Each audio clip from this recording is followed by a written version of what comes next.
Today we're going to be talking about the second most deadly man in a tank in the entire Soviet Union. This man won over 15 medals and commendations over the course of his service, and he even has 2 monuments in his honour.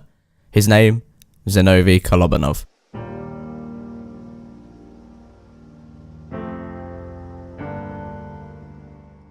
Now, if you're anything like me, you're likely to have spent far more time on the foot soldiers and tactics of World War II, as opposed to the vehicular warfare of the time. Personally, I think it's due to the fact that movies and books that are based around the time are kind of like more focused towards ground troops and those sort of stories. For this reason, I thought I'd go with something a little different in today's video, and after speaking to a close friend of mine about some interesting inclusions to the series, one name stood out amongst the rest for the tales of his sheer ferocity. Zinoviy's first involvement in the war came at the Battle of Krasnogvardeysk, which you're going to have to really forgive my awful pronunciation there. His unit ambushed some German armour there, so 3 panzer divisions were rapidly approaching the town, and the Soviet defence consisted of only 5 KV-1 tanks, one of which was Kolobanov's. He was the commander of the defence, and as the German forces closed in from 3 different directions, he ordered his men to stick tight and hold the choke point, which was a singular road into town. He'd spent many hours, meticulously scouring the local area in preparation for his defence, and he made sure that all of his tanks were carrying twice their usual ammo surplus. He ordered his men to hold fire whilst his tank basically, and only his tank, engaged the German troops. What this meant was that the first tank was knocked out in a singular shot by his gunner, Andrei Yusov, and this tricked the German forces into thinking A, that they were against a bigger force than they truly were, and B, that they had actually landed on an anti-tank mine. So this meant that they all sat still completely, and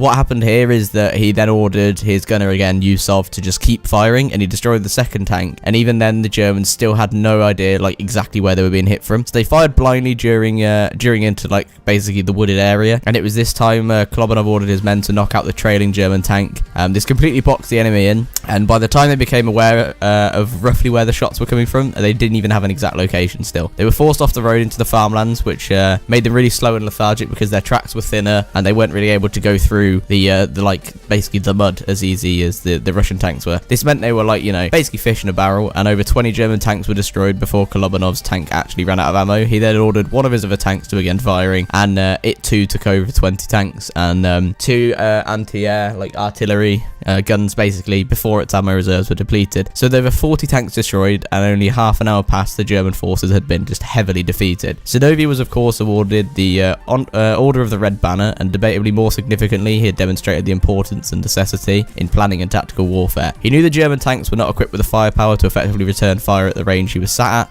In fact, tank 864, which belonged to Zinoviy, was hit 156 times, and it wasn't even penetrated at any point. His story is short, and unfortunately, it's because we don't really know much about his youth, and what he did after the war is quite solemn, really. He was wounded for most of the war after being hit in the head and the spine, so he spent a lot of it in hospital. He was then convicted and downgraded for fraternizing with the enemy, and he was heavily reprimanded and transferred when a subordinate escaped a camp that he was working at. His defense of the town, though, was a vital win for the Soviet Union in the defense of Leningrad. He is one of the perfect examples in history of defying the odds that are given to us. He used observation, military tactics, and knowledge of his surroundings to ensure victory for his men.